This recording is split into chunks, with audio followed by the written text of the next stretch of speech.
Summer begins, the Forest Service capacity to fight wildfires is top of mind for many people. Wildfires are indifferent to federal, state, tribal, and private property lines or political subdivisions.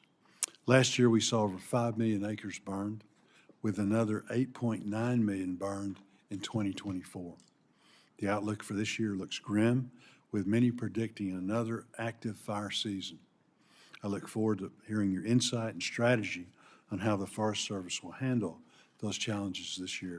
As wildfire season intensifies across America, lawmakers are demanding answers from the U.S. Forest Service. With millions of acres at risk, a controversial headquarters relocation, and growing concerns over firefighting capacity, today's Senate hearing could shape the future of America's forests. What does this mean for communities, taxpayers, and the fight against devastating wildfires? Stay tuned as we break down the key moments from this critical hearing. Good morning and welcome. It's my privilege to call this hearing to examine the work of the United States Forest Service and challenges facing our national forest and communities that depend on them. I welcome our witness, Chief of the U.S. Forest Service, Tom Schultz. Thank you for being here today and to share the work of the Forest Service to support our national forest, especially as fire season begins. The Forest Service manages and oversees roughly 193 million acres of forest and grasslands across this country.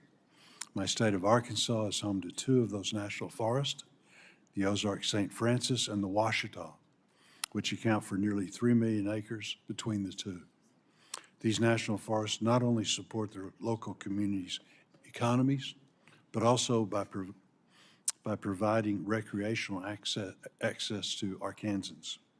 The University of Arkansas at Monticello and the Arkansas Department of Agriculture also have the close relationships that support research and local engagement. Needless to say, the impact of the Forest Service is well known in Arkansas, and we are immensely proud of them. Earlier this year, USDA announced it will be moving Forest Service headquarters to Salt Lake City, Utah, as well as moving from a region-based structure to a state-based structure. I understand the sentiment of moving people closer to communities they serve, and I look forward to hearing how the Forest Service will continue to support its mission during this move, especially as we are already in the early part of peak fire season. As summer begins, the Forest Service capacity to fight wildfires is top of mind for many people. Wildfires are indifferent to federal, state, tribal, and private property lines or political subdivisions. Last year, we saw over 5 million acres burned, with another 8.9 million burned in 2024. The outlook for this year looks grim, with many predicting another active fire season. I look forward to hearing your insight and strategy on how the Forest Service will handle those challenges this year. The committee also reported the Fix Our Forest Acts called FOFA in October of last year. I want to thank Senators Curtis, Hickenlooper, Sheehy, and Padilla for introducing that important legislation in the Senate, and thank Chairman Westerman for championing it in the House. I also want to thank my Republicans and Democrat colleagues who voted for FOFA, including Ranking Member Klobuchar and Senators Fetterman, Lujan, Slotkin, Warnock, and Welsh. I am committed to working with leadership to get FOFA across the floor and to the President's desk.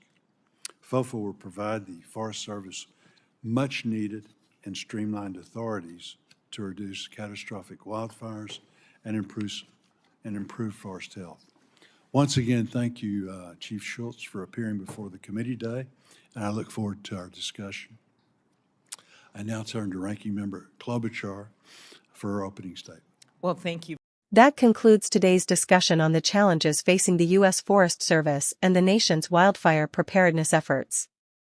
With fire season already underway and major organizational changes on the horizon, the decisions made in Washington could have lasting impacts on forests and communities across the country. Do you believe the Forest Service is prepared for another severe wildfire season? And what are your thoughts on moving the agency's headquarters closer to the regions it serves? Share your opinions in the comments below. If you found this analysis helpful, please like this video, subscribe to the channel, and turn on notifications so you never miss our latest coverage of government policy, environmental issues, and breaking political developments.